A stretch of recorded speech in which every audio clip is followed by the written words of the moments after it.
The new Black Wall Street. Do it right, build wealth, live life. Economic empowerment, real tips, insight on the new Black Wall Street. Yeah. It's on the new Black Wall Street. He's your host.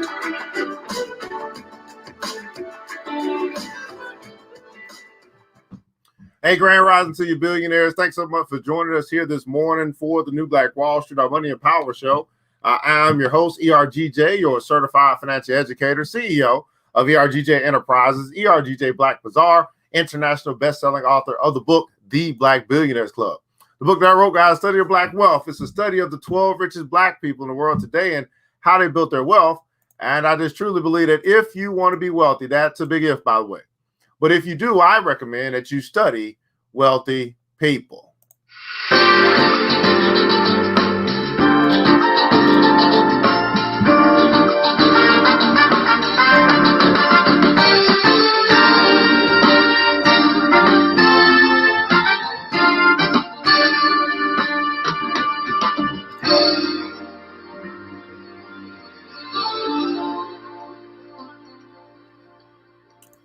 We can find that book by simply going to the website, www.theblackbillionairesclub.com, www.theblackbillionairesclub.com. You can pick up your copy today. We'll actually be going through a portion of this book today as I decided to talk about getting rich by trade. I wanted to have a nice conversation with you guys about money, multiplying money, making your money work harder for you than you work for it.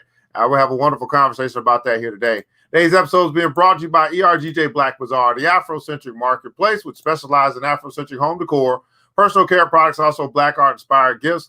We do have other categories as well as it relates to CBD products, personal protective equipment also, and we also have a section where we promote other Black-owned businesses. So just know when you come and do business with us, you have an opportunity not only to support a Black business, but you go find other Black businesses to support as well and keep your money circulating within your very own community. Hey, we want you guys to remember this here at ERGJ Black Bazaar, that once you shop Black, you never go back. Check us out by simply going to the website, www.theblackbazaar.com, www.theblackbazaar.com. Well, let's find out who is here today. The early bird gets the worm. Say thanks so much for joining us here today. We continue to show your support. Appreciate you. Miss Yvette Goodridge is in the house. Good morning to you, Queen. How are you? Thanks so much for joining us here today. Miss Queen Vivian is in the house. Thanks so much for joining us today. We are broadcasting across the World Wide Web to Facebook and then also YouTube live this morning. And I'd love to know just how far we might be reaching here across the World Wide Web. It's a terrific Thursday, getting closer to the end of the week. And just love to continue to bring value to the community. Now, this is the Money and Power Show. And what is this really all about? It's about us deciding to discuss and talk about two particular areas that continue to bring a little frustration. I mean, you talk about this stuff and you start getting blocked and all types of stuff just because it's one of those. Maybe it's just tough subjects to talk about. I don't know, but I'm going to keep talking about it. Money being being economics, money being cash flow. That's the money part. The power part will be actually politics.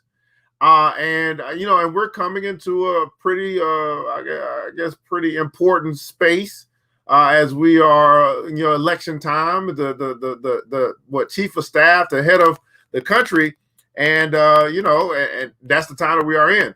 But I want us to understand that even in talking about politics, guys, your major impact for you and I comes on the local level. So although, it is important to decide who's going to run the country as it relates to you as an individual, it's more important for you to participate and decide who running your city or who running your state. So yes, we all been given a right to vote, but let's not make it make it seem so as if our vote is so valuable on the presidential side, but not valuable on the governor's side, and not valuable on the mayor's side, and not valuable on the state representative side. I mean, if you're gonna do it, go all out and learn all that you can in this particular arena called politics. So, at any rate, we're not gonna talk about politics today. I'm still looking for really a knowledgeable brother or sister that's their lane. That's not my lane. but I do my best to try to bring some, some type of content in that lane, because I know it's something we should talk more about. And I feel like we have underrepresentation, misrepresentation, no representation for the community in which I serve. And because of that, we continue to get breadcrumbs. We continue to get, because we have no power in these particular areas, we don't get the money in this particular areas. And sometimes it's the opposite. Because we don't have the money, we don't get the power. Because we don't have the power, we don't. It's almost like what came first, the chicken or the egg? Which came first, money or the power? You can use either one, but get one to help get the other. So anyway, let's find out who's here, man. What's going on, brother Sydney? Is in the house, man. Thanks so much. Out of Houston is in the house. H-Town here, right? Brooklyn representing. Boston is in the house. Thanks so much for joining us here today on the Money and Power Show. Now, what I want to do today is, I don't know how long we'll be here, but I actually wanted to grab an excerpt from the book that I wrote. So the book that I wrote 3 years ago, and I'm working on book number 2, it's called The Black Billionaires Club. And I'll tell you, how this book came about. I'll tell you a little bit about the background about this book. But the main thing I want to talk about today is getting rich by trade. But anyway, I wrote a book back 3 years ago. 3 years ago, I as a student of money, as a studier of money, as a financial educator, I always kind of keep an eye on who's doing what as it relates to your money and the power.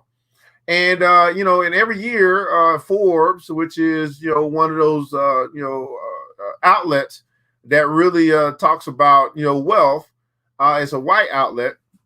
They always put out their Forbes list, and the Forbes list is the wealthiest people in the land and what they're doing. So 3 years ago, as I was looking at that list, it just question came in my head: Where are all the black folk? Where the wealthy black folk at? So so because I had that question, it prompted me to go and find the answer. Now I'll stop right here, because this could help a lot of people. Many of you guys, in your research, in your study, in your observation in life, you start asking some questions too. What about this? Where is this? How can I find this? But I was a person that not only just asked the question, I go and try and find the answer. And I want you guys to get to a place where when you ask questions, you go and search for the answer, because if you seek, you'll find. And I'm gonna give you another example of seeking and finding, by the way. Everybody put in console, seek and find. Seek and find. If you seek, you will find. Now, this is very important, because it's not that it's not around. It's just that you're not looking for it. Let me say that again, because I think the people in the back, they didn't hear me. It's not that it's not around. It's not that you don't have access. It's just simply you're not following a principle to actually go look for that which it is that you want. Seek and you will find.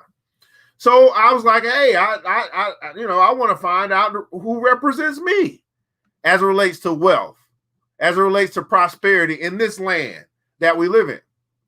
So I started looking around, and I was thinking, in my mind, I was thinking, I thought of Oprah, and I was thinking millionaire. And I was like, okay, well, we ain't in the top 100 as far as nobody that's black in the top 100. Well, where is our first, representation of wealth, or super mega uber wealth here in the land?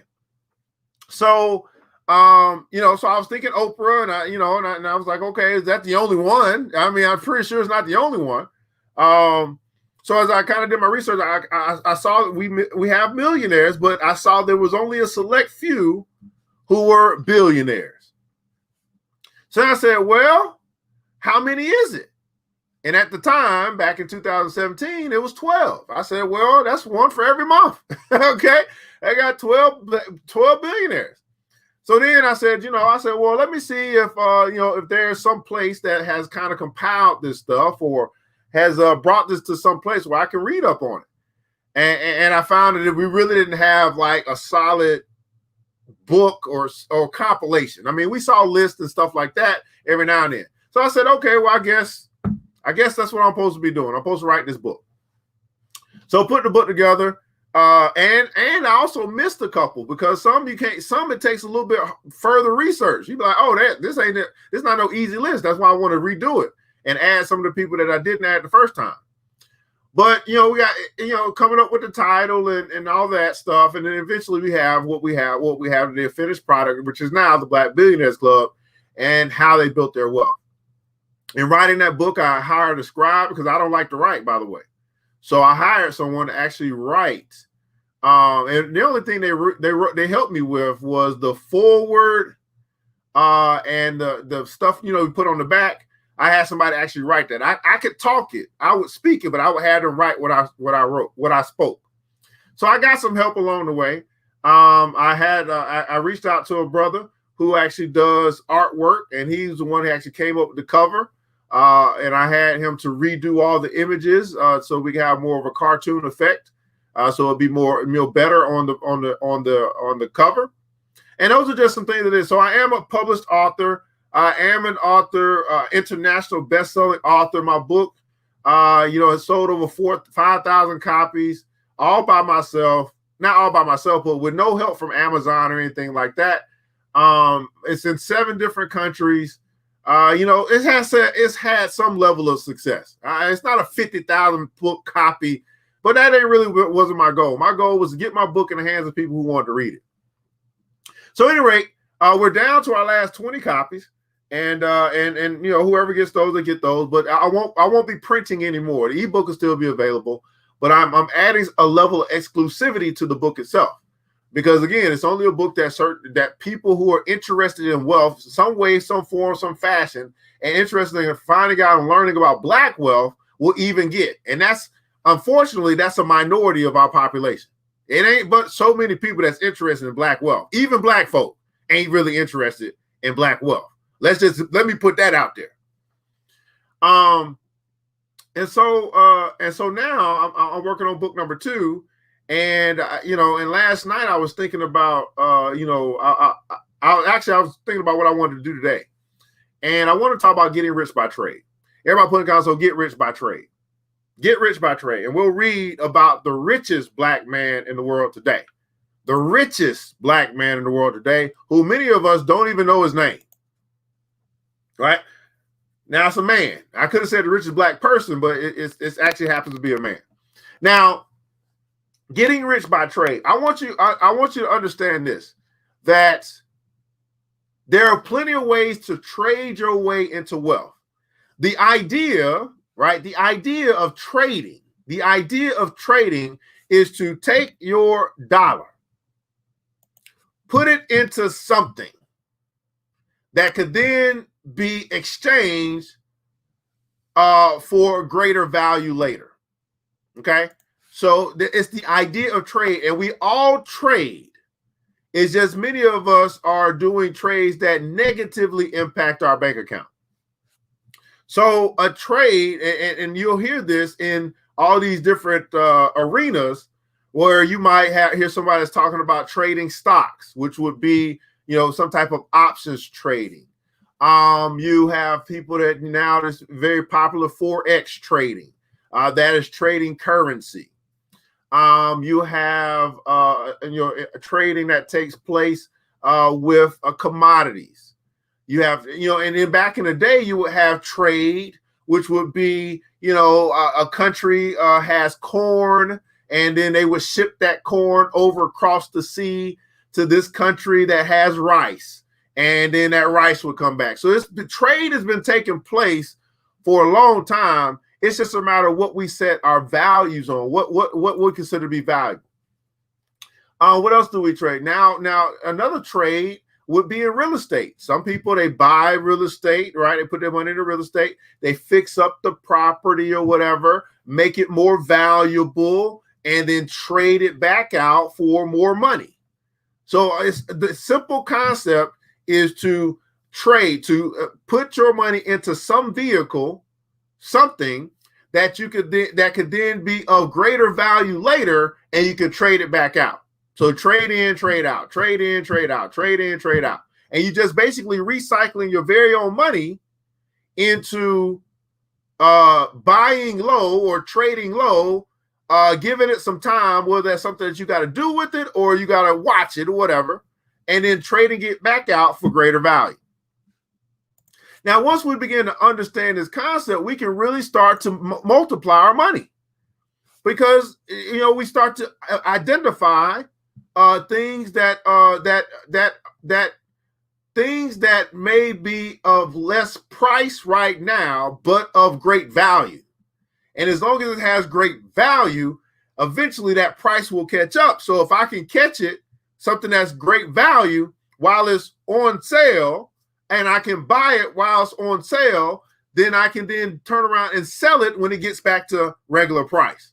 And this is the idea of investing. But my mentor, which happens to be the richest black man in the world, he traded other stuff. And so I wanted to share his story today because I personally follow billionaires. I don't follow my friends. I don't follow the hottest new trend. I don't follow the masses, because to me the masses are still broke. I mean, as much money as you say that you're making, you still look like you broke to me. I follow people that have proven it, that have done it, and they're willing to share how they've done it to be able to leave an impression on me as their next lineages, as the next lineage, or the next in charge, or whatever. That's what I do. I can't tell you what you should do. I'm telling you what I do. That's what I do.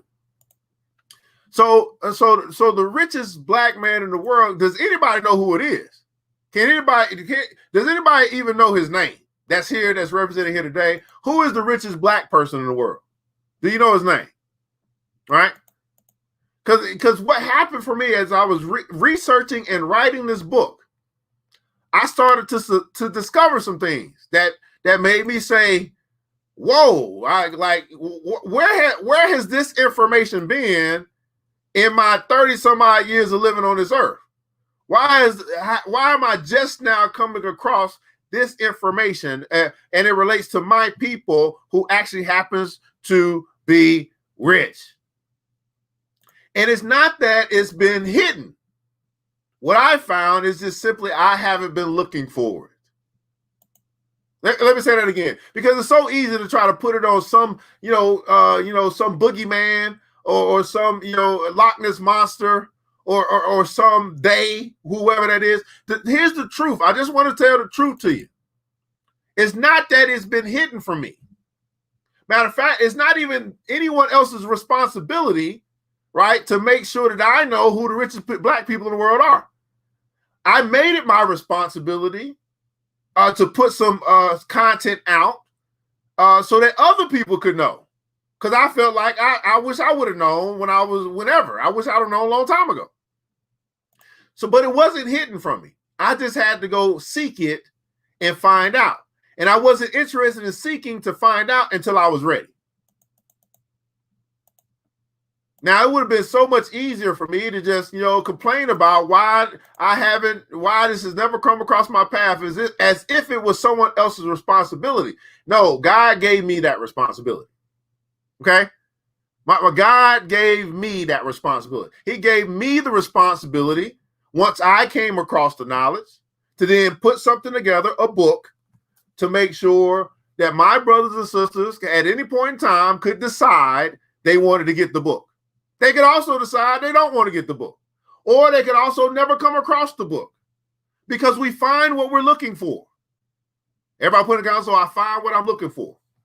Now, why is this so important? Because if you find yourself each and every day finding drama in your life, guess what? You've been looking for. If you find yourself every day coming across broke statuses in your life, guess what? I'm sorry to tell you, you've been looking for it. You can change what you're looking for at any point in time, and you can change what you find at any point in time. I decided I was going to try to find out how to get rich. Okay? That's what I decided. So guess what I do each and every day that I wake up? I figure out ways to have more money come in than goes out every day. Now you tell me, if you did that for your life, if each and every morning when you woke up and you decided that, man, I want to get rich, and each and every day that you go about living on this earth, you decide, you know what, I'm going to make sure that more money comes in today than goes out. Is it almost impossible for you not to get rich? More money came in today than went out. Tomorrow, more money came in today than went out. My income is more than my outgo each and every day? Am I not getting closer to the place of wealth that I might want to be? But see, as human beings, we make it so complicated. No, it's not complicated. You and I simply find what we're looking for. I don't know what you're looking for, but you know what you find, and that can tell you what you've been looking for. I just simply have decided for my life, I was going to find out how to get rich. And I work on it every day. Are there some things that I miss as it relates to other areas of my life? Sure. Because I ain't looking for that stuff in my life. I am specific in what I'm looking for, and I'm looking to get rich. Okay? Okay, and ain't nothing wrong with that. You might not be looking for that. That's okay. That's what I'm looking for. In the comments below, I'd love for you to share, what are you looking for? What is it that you seek each and every day? What do you find to be the purpose of your life? Whatever the case may be. Because you and I, we find what we are looking for. So let me get into this thing here today. Richest Man Babylon, getting rich by trade, right? I hope that the story that we share today will have a very similar effect on you that it had on me as I was researching and writing. Getting rich by trade. Now, the reason why I don't have a problem, I'm able to connect with so many different people as it relates to finances, because I don't care what you do. As long as you perfect it, and as long as we all win. If you're in Forex, fantastic. That's not my lane, but I hope that you win. I hope that you learn everything you can about trading Forex. Everybody put in console #trade, and you get rich. If you trade stock options, and if you're in that market, and that's your thing, that ain't what I do. But hey, more power to you. I just hope that you would you would learn all that you can as it relates to trading options. You get rich and win, because if you win, we all are winning. What I do is I trade in business. I trade in something that I believe is a little bit more guaranteed. I know if I buy this book, or I can produce this book for $5 and I sell this book for $20, I have pretty much a guaranteed idea, as long as I sell the book, of how much I got coming back. That's what I choose to trade. It's okay if you don't choose to trade in business, but hey, if you want to get rich, find something to trade. Something to trade. Okay? You gotta find what works for you, what you're willing to do. What you gotta find that out for you. Now, you can try all this different stuff, but see, one thing I don't want you to do, I don't want you to go chasing money. Don't go do that. Don't go, oh, this worked for them. They say they making this much money. Let me go chase that. No, don't go chasing waterfalls. Please stick to the rivers and the lakes that you're used to. Huh? Y'all remember that song, right? I know that you're going to have it your way or nothing at all, but I think you're moving too fast. Yeah, don't go chasing waterfalls. Getting rich by trade. The richest man in the book, The Black Billionaires Club. In case you guys don't know who it is, his name is Aliko Dangote. The richest black man in the world, got to his position as the richest black man in the world by trade. Well, let's find out what we're talking about here. His net worth, at the time that I wrote this book, his net worth was $11.9 billion. $11.9 billion black man. Richest black man in the world, who many of us have never heard of. And many of us still don't get the book. That's something I can't help. I mean, that's a decision we got to make at the end of the day. So here's his bio of Aliko Dangote, and he has these 4 letters, GCON, and we'll find out what that means. He has that is a presumption or something like recognition or something like that.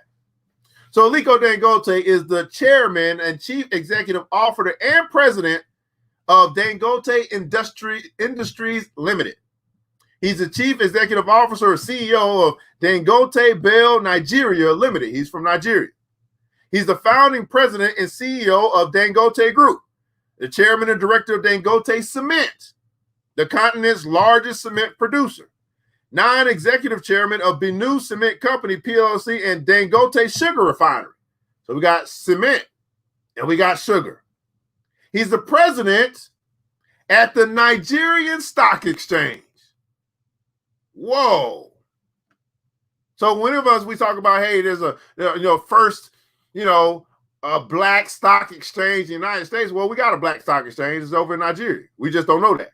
We never connect. Well, it's for some reason, us connecting to Africa seems to be very difficult for us. Okay? He's the president advisory board of the Islamic Corporation for the Development of the Private Sector. He's the director of a Transcorp Hilton Hotel. He's the director and the corporate counselor on Africa. He's the president of the Dangote Foundation. He's a board member of the National Council of Nigerian Vision, Mohammed Bello Endowment for Justice and Jurisprudence, Kano Foundation, and the Nigerian Economic Summit Group, the African Petroleum PLC, the National Investment Promotional Council, and the Heart of Africa. This man does a lot. The richest black man in the world. Now, here's how he did it. Let's hear a little story about the richest black man in the world who got rich by trade. Aliko Dangote was born into a wealthy Muslim family and is the great-grandson of Al-Haji Al-Hassan Dantata, the richest African at the time of his death in 1955. So he's the great-grandson of a very wealthy man. How many guys know that your rich dad can teach you something too? So even though he was born into a wealthy family, he was very business-minded right as a young boy. Dangote stated, I can remember when I was in primary school, I would go and buy cartons of sweets or sugar boxes, and I would start selling them just to make money. I was so interested in business even at that time. How many guys were in high school, elementary school? You were the candy lady, you were the candy guy. You was out there doing business. And we got the water boys that's outside, that's selling water on the corner and stuff. It's getting a little problem there, but they got the spirit. He said, I had it when I was young. As a self-employed person with minimum basic education, Dangote has found business success through determination, honesty, and perseverance. So he's born into a wealthy family. His great-grandfather was the richest African at the time of his death. He had an entrepreneurial spirit when he was young that I guess they allowed for him to be able to, grow and develop. He had a minimum basic education. So it wasn't about going to college. It was about the spirit that was within him, right, that he developed. But he got to where he is through determination, honesty, and perseverance. Determination, honesty, and perseverance. Now, I want you to think about those three words. The richest black man in the world says he got to where he is through determination, honesty, and perseverance. He could have said anything, but that's what he said.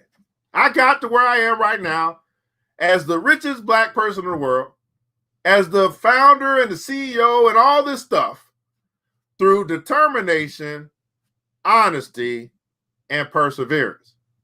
So what's determination? Well, you got to have something that you want to do, and you got to be willing to go through the process of getting it no matter what. You got to be willing to go through whatever it is, whatever it takes to reach your final destination or to reach your goal no matter what. That is determination. To be determined. Not so easy to quit. Now, to be determined, that's not like a such a want to. Like, I am going to get this done. Honesty. Now, this could be very tricky for some people.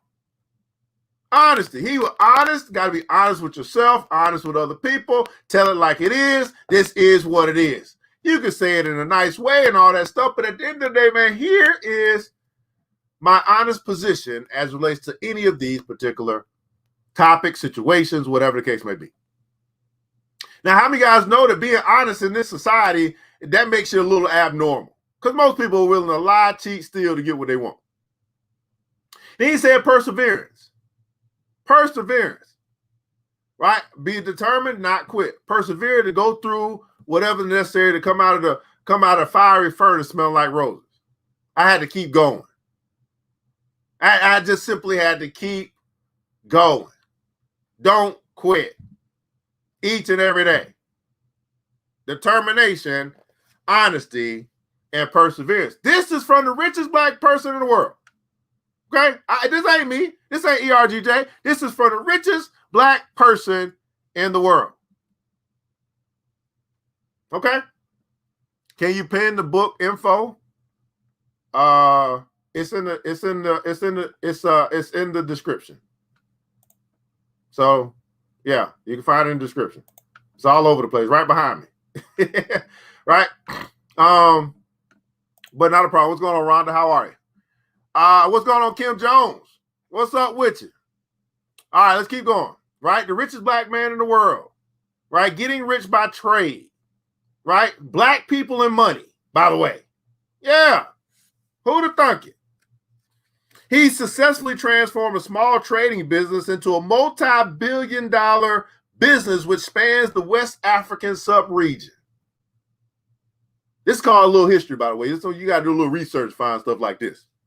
You know, it doesn't come by the way of just simply watching, Western television and YouTube. This stuff you got to seek. I had to seek for this now. I had to search for this knowledge. I had to go find this stuff. It's like a treasure hunt. It don't just come to you. I mean, if you're looking for it, it will come to you. But it don't just come to you. I had to start looking for it.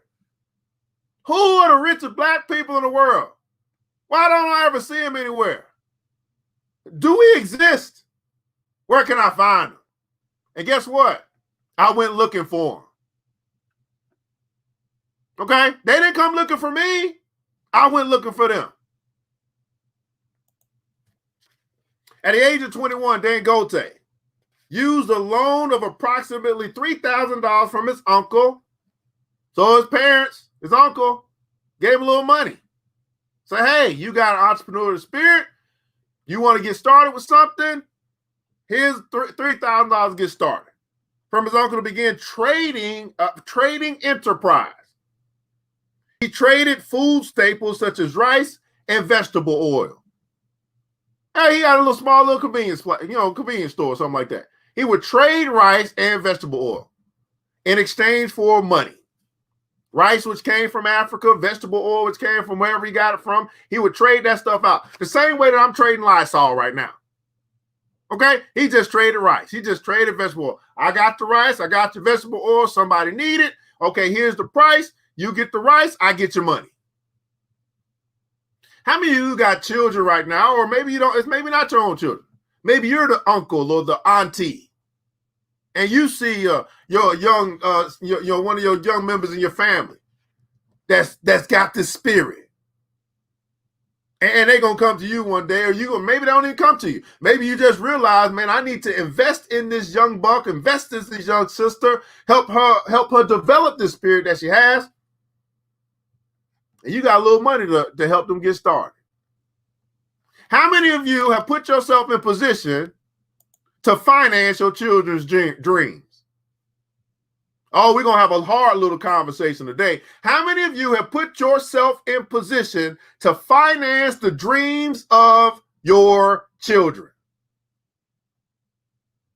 Or are you waiting on the loan from the white man? Let me say it again for the people back, because I don't get this. I'm honest. You want your kids to have the best. You want them to experience this life like none other. Have you put yourself in position to finance the dreams of your children? We can sing Kumbaya all day long. We can talk about leaving a heritage to our children all day long, but have you put yourself in position to finance the dreams of your children? Maybe you didn't finance your own dreams. That's okay. Because as a parent, I'm sure you have the disposition that, hey, I might not have done it for myself, but I'm going to do it for my kids. Your child came to you right now and say, I got this great, wonderful idea, mommy, daddy, uncle, auntie, maybe even granddaddy, grandpa right now. And I need a small startup loan. Shouldn't it be that they could come to us and not go to the bank to get $3,000? $3,000 ain't nothing. $3,000 ain't nothing for a grown woman, man, that's been living and working on this earth since they were 21 years old, and it's been 20 years of work, and you ain't got $3,000? I'm sorry, I just keep it real. Think about that. See, this is what changed my life. I'm telling you, this is what changed my financial life when I was 25 years old, and I was just 25 years old. And I was thinking to myself, you know what? I've been working since I was 15 years old. 10 years. And at 25 years old, I looked at my bank account and I said, I ain't got $500 in my bank account. And I'm 25 years old. I've been working for 10 years as a grown man, and I don't have $500 in my savings account. That's what changed my life. I said, I got to do something about this. I can't keep doing what I've been doing because this ain't the type of life I want to live. I don't want to live a broke, busted, and disgusted life. It wasn't nobody else to change me but me. I said, this ain't working. There's something wrong. Something wrong with me. 10 years I've been working as a grown man, since 15 years old, putting in the 40 hours a week. And when I looked at my savings account, I couldn't see $500. That's what changed my life. Okay? That's what changed. That's what changed ERGJ to say, you know what? ERGJ, you're gonna have to figure something out. I mean, or just keep doing what you're doing. And if you keep doing what you're doing, you know where it's headed. You know what it's gonna bring. I just had to make a decision I was gonna change. Then I had to make a decision I was gonna learn how to change. Because what I had learned up to that point wasn't working. And then I've been on this trajectory of financial improvement, financial empowerment, and then also financial education ever since then.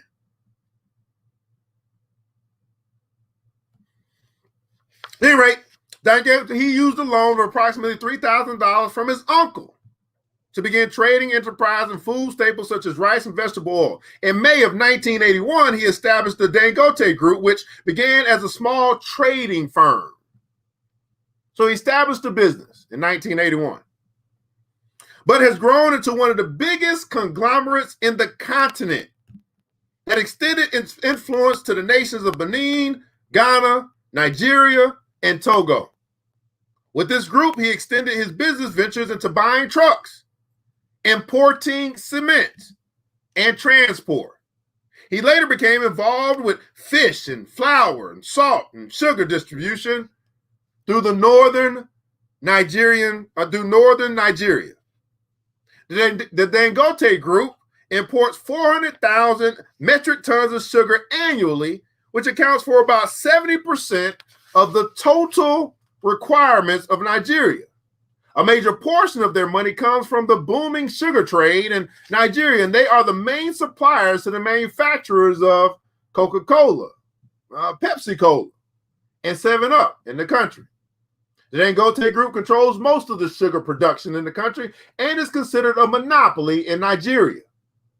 His sugar refinery is the largest in Africa and third largest in the world. You mean to tell me this man is filthy, stinking rich trading sugar? I just want that to sink in for a second. The richest black man in the world has gotten his way to that space predominantly trading sugar.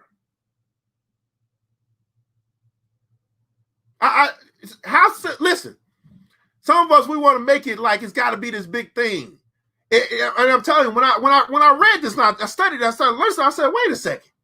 You mean to tell me I can get rich supplying stuff, simple stuff that people need? Sugar. Sugar. It wasn't all this complex stuff. It's simple stuff. People use sugar in everything. And now, guess what? When we support like a Coca-Cola, although we want to talk about Coca-Cola, but guess what Coca-Cola getting their sugar from? A black man. We talk about buying Pepsi. We don't want to buy Pepsi because it's owned by a white person. Well, guess what Pepsi getting their sugar from? A black man. Oh, we don't want 7-Up because 7-Up bad for us and it's owned by white people. Well, guess where 7-Up getting their sugar from? A black man. Well, yikes. Gets a little deeper.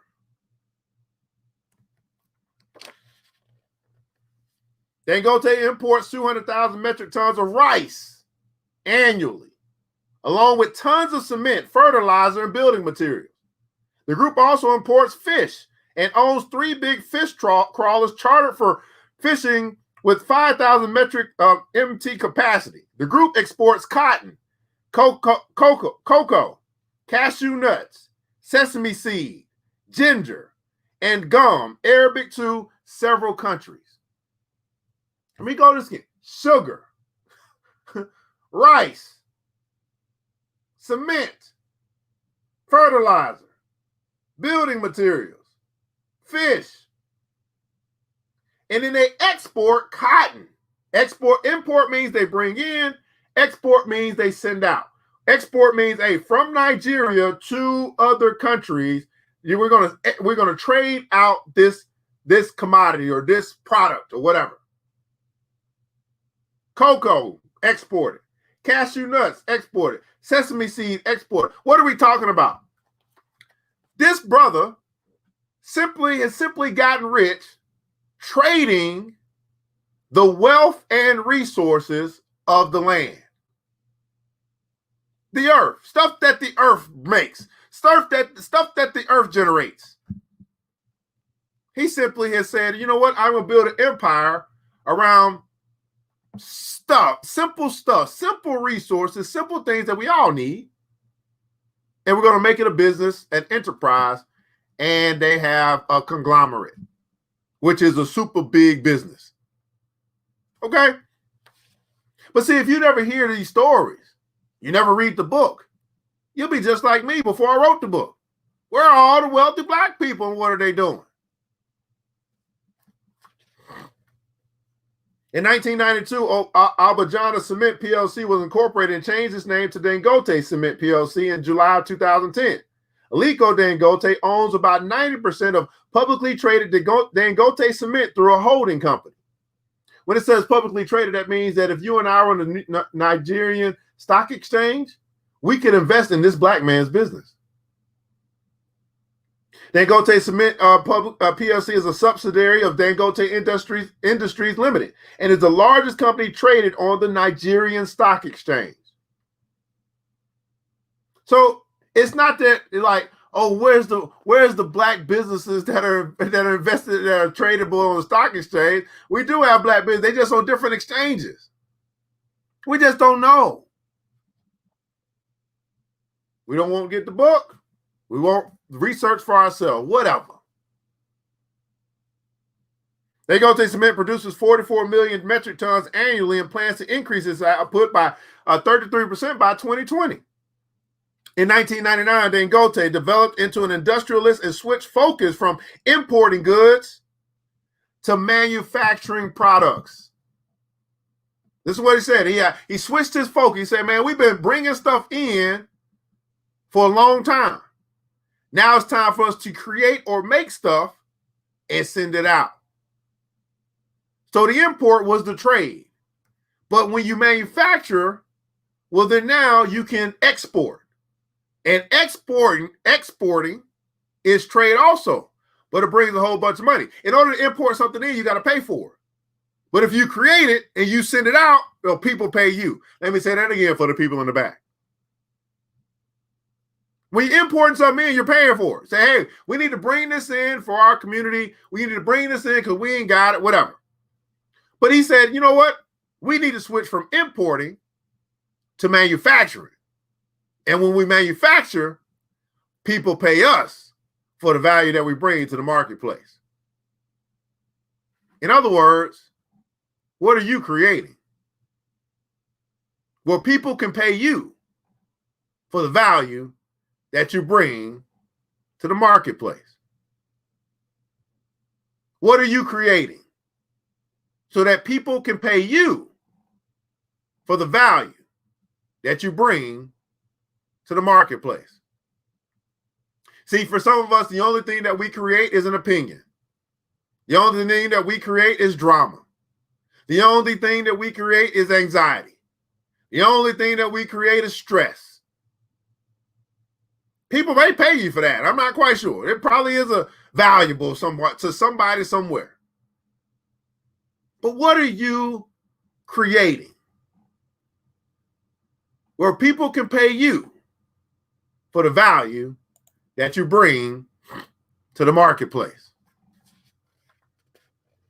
So he switched from importing goods to manufacturing products for the Nigerian economy. He and the Dangote group plugged into a construction program that was originally focused on flour mills and pasta factory and a sugar refinery.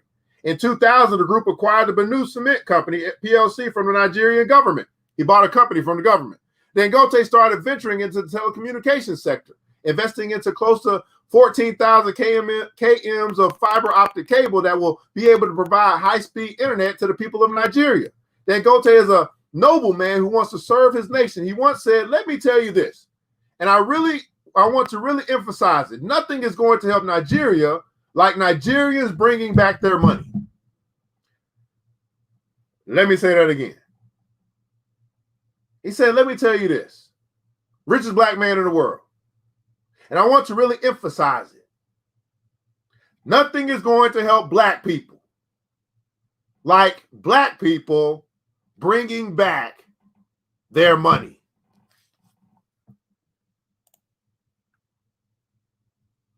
Richest black man in the world has something to say. Now, of course, his statement was to Nigerians, but I believe his statement is to all black folk. Nothing is going to help black people like black people bringing back their own money.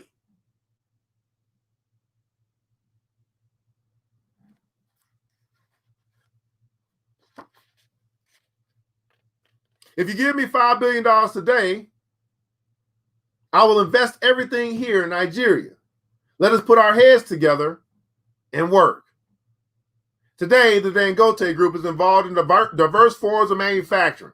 Dangote Textile and acquired company Nigerian Textile Mills PLC produced over 120 meters of finished textiles daily. The group has a ginnery in Katsina State with a capacity of 30,000 metric tons of seeded cotton annually, along with the sugar refinery in Lagos. It also has another 100,000 ton capacity sugar mill in Hadejia in Jigawa State.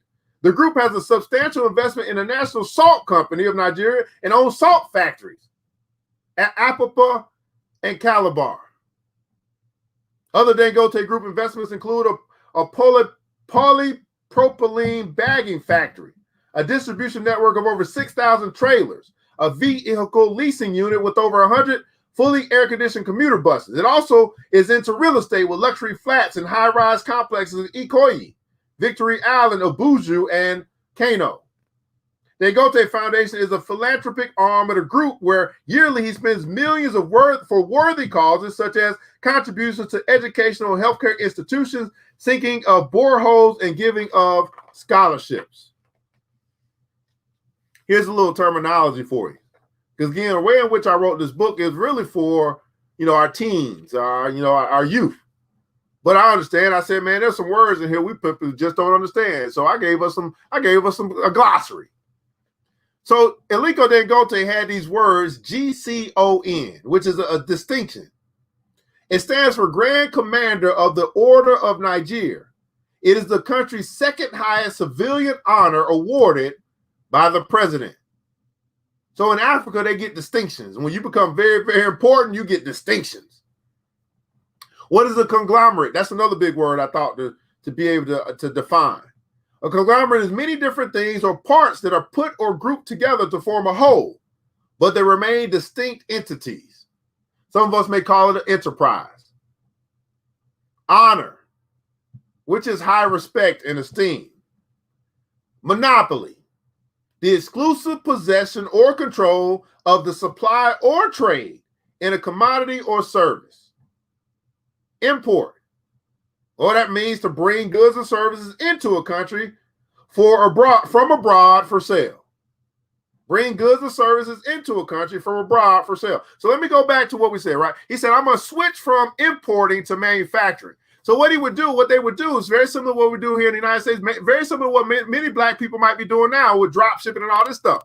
They're importing something in, let's just say from China, to be able to satisfy or bring value to the marketplace. But I want you to understand that importing, let that be temporary. Let that be where you might start. You say, hey, right now, I don't know how to make it. Right now, I don't have the machines. Right now, all that stuff, right? Let's just go to the hair industry. So I'm going to import all the weave and the wigs and all that stuff for right now to be able to satisfy the demand for weave and wigs and eyelashes and stuff like that in the country. But eventually, I want to get to a place where I manufacture. And this is where black people need to get to. A place where eventually I get the machine. Eventually, I learn how to create this same thing that I'm buying from somebody else. And then how much could you save when you actually are the producer versus the buyer to then resell? Dangote got to a place in his life and said, man, this buying from other people's stuff ain't what's up. I mean, it got to be to where I am, but man, what happens when we start making this stuff? Now everybody's buying from us, and there is no middleman. There is no, we got it from somewhere else, and then we sell it in our country. No, we make it in our country, and we sell it in our country, and we sell it to other people. See, this is what is so valuable to me about reading about people and learning about people that are still living today. Aliko Dangote, the richest black man in the world, that many of us still don't know about. What happens when we read his story, read his biography, learn what he has done, how he thinks, how he moves, adopt some of his philosophy so we can have similar success in our life. Things change. Things change. And then manufacture, that word just simply means to make something. To make something. Everybody put guns on make something. Manufacture means to make something on a large scale using machinery. To make something. Now, the number one thing that you and I are going to make is our life. We make our life. And you got to look at I recommend that you look at your life in the mirror and ask yourself, is the direction I'm going in right now, is it leading me to the destination I want to be? If not, you have a choice. You have an opportunity to write the next chapter and take it in a different direction. You and I are the maker of our life. As much as we may want to put it on someone else that has some impact on all things, yeah, some other things have some impact on us, but at the end of the day, right, I don't care who in office. It ain't going to stop me from living the life that I want to live. It's not going to stop me from getting to the place that I want to get to. Make something. Manufacture. Create. Produce. The richest black man in the world got that way by trade. First from importing, then to manufacturing. And all of his enterprise, all of his conglomerate, all of it has been built on simple stuff that people need. Okay? No disrespect to all the other things, all the technology and all the manipulative things with money and all this stuff. No disrespect to all that stuff. But when I study the richest people in the world, they bring a great value to marketplaces, not just to themselves. When I study the richest people in the world, Nothing wrong. I mean, there's nothing wrong if you get to the millionaire status. That's what you do. Cool. I'm talking about billionaire status. I'm talking about the richest of the richest of the richest. That's what I do. In the comments below, I'd love for you to share something that you learned today. Again, I want to do this very special again. This is the book that I wrote. I don't really read it a lot. I allow people to get it for themselves. I did write the book. It's called The Black Billionaires Club. That's what I was just reading from. That book is available. Only 20 copies left. And I just read through just one of those black billionaires that we wrote about. You could easily go and pick up the book and read about the others and find out how they built their wealth. Some of the things that they went through and discovered and learned and all that stuff as well. So you have some semblance of, okay, well, this is what it takes to be a billionaire. A lot of different industries are represented, right? A lot of different industries, but it's a book of, to me, it's a book of learning. It's just, book of insight, book of learning, easy read, that can help change the ways you think about money. It helped change my thoughts. I was like, oh, wait a second. It wasn't nothing exotic. He just sold sugar. Okay, shoot, I can sell sheets. I can sell water. I can do the same thing in my own way. Okay, in my own way. You can find a book by simply going to the website www.theblackbillionairesclub.com, www.theblackbillionairesclub.com.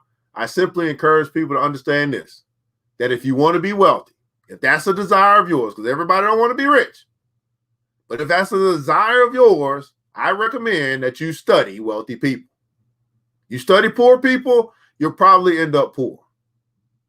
Study wealthy people, you'll probably end up wealthy. Because the poor and the rich do not think alike. They do not. The buyer, the producer, and the consumer do not think alike. They do not.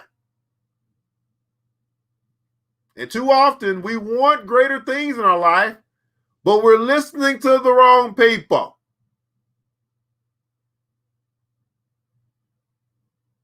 You can control that and you can change that at any point in time, okay? What's going on, man? Miss Tamika, I appreciate you and your comments. I seen them here on the watch party. Yes, sir. We have investing in our lineage. Absolutely, man. We have put ourselves in position to finance our children's dreams. We put ourselves in position to finance our children's dreams.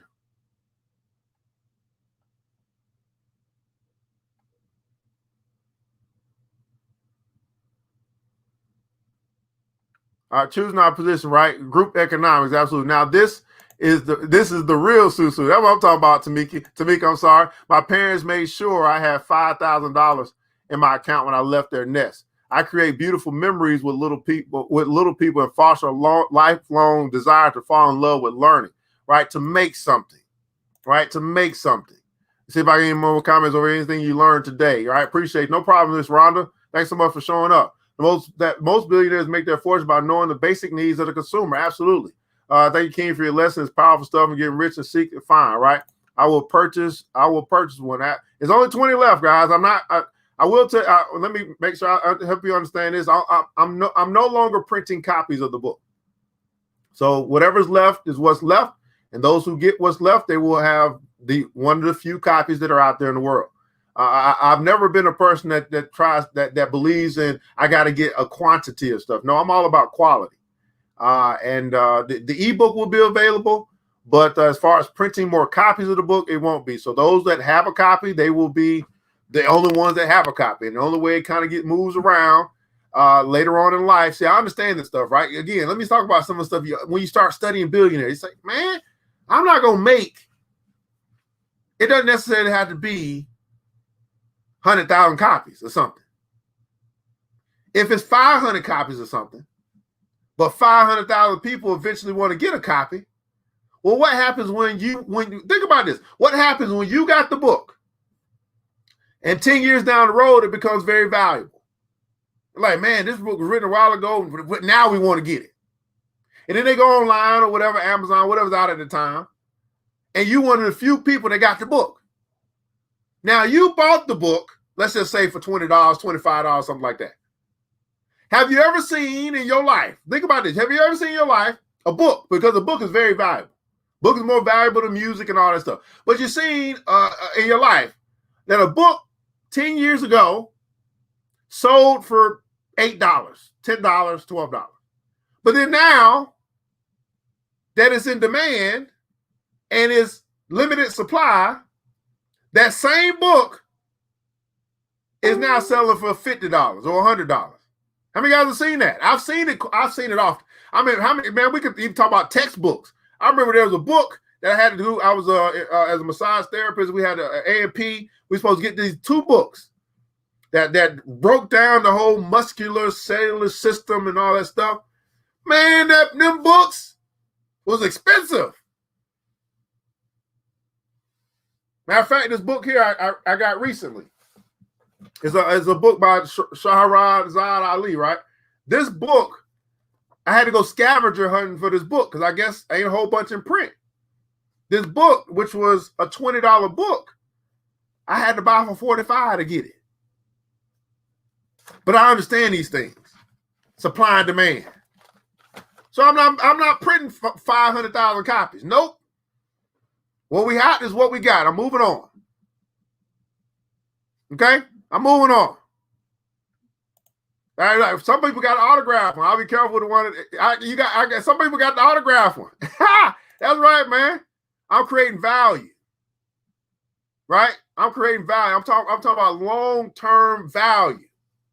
See, I understand what I wrote. I understand it may not be as valuable to people today.